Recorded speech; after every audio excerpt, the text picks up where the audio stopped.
Alright, Helldivers, I've been brainstorming a lot of tips to give you recently, and while most of them are practical, I've accumulated quite a few that are just fun, so I'd like to share them with you. Here's the 10 most fun tips for Helldivers 2 in under 5 minutes. If you find any of them useful or they just brighten your day, go ahead and liberate that like button to spread managed democracy across the universe. And of course, you can enlist today by hitting that subscribe button for more quick tips that will leave you better prepared for the real deal. Now let's dive right on into it, starting with tip number 1. Have you ever come across this situation? You've spent a half an hour running around the map, completing all the side objectives, found all the samples, and you've held your ground at extraction. As Eagle 1 lands and you try to get on it, there's something preventing you. The game's glitched, and you can't even extract. I've been there at least twice at this point, and someday you might too. Don't waste all of your effort by rage quitting the mission.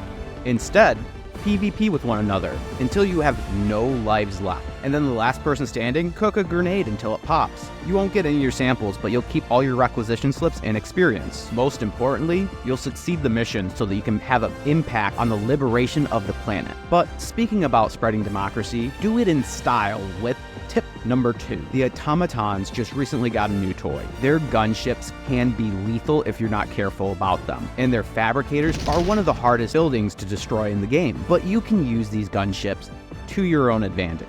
You see, when you shoot down a dropship or a gunship, it will destroy or damage everything underneath it, meaning that you could take down a gunship to also blow up a fabricator. And this is definitely something that has nothing to do with luck at all. But speaking about things that definitely have nothing to do with luck, we're going to get on into tip number 3. And this is a really short tip because if you're very skilled, you can use a gunship to take out another gunship. But now let's turn to some other accidental methods of destruction with tip number 4. All right, Helldiver, this here's the real deal. So we need to say it. Friendly fire isn't friendly, but damn is it fun. We are all a little guilty of having our own badass moments and then being blown up by our own friends' cluster munitions a few seconds later. And yeah, it boils your blood a little bit. Make sure to laugh it off though, because we're going to use this tip in combination with tip number 5 to create a weapon of mass destruction. Playing on Helldive difficulty can be a challenge, and when you find yourself in doubt,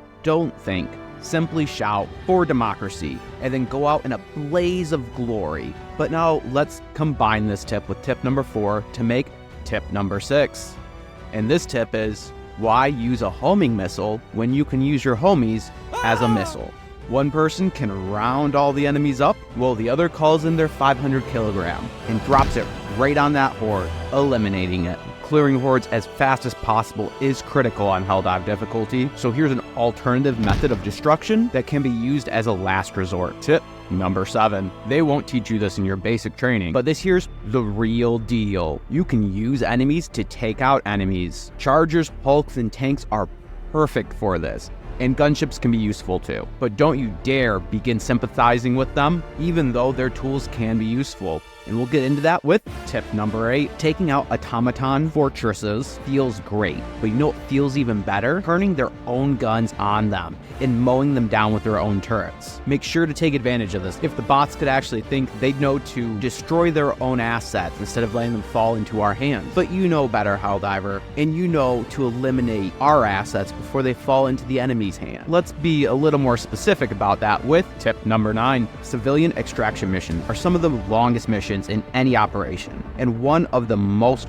heart-wrenching. There are a limited amount of seats in every Eagle, and we cannot risk any civilians being converted to anti-democratic dissident. It might feel right to do the right thing and make sure that those civilians who can't fit in the Eagle make the ultimate sacrifice for managed democracy. However, the new level 4 ship upgrades use requisition slips, so selfishly you might want to consider sparing these civilians' lives, but saving lives is what tip number 10 is all about. Fire tornadoes can be a misfortunate event, but you don't need to be afraid of them. If a wall of these is preventing you from extracting, simply stab yourself with a stim, and then don't think, simply shout for democracy and run through the blaze. You will make it. Thank you so much for watching and making it to the end of the video. Like, subscribe, all the things that I'm supposed to say, but mostly I just hope that you have a wonderful day. Here's some more content of mine that YouTube thinks you'll enjoy.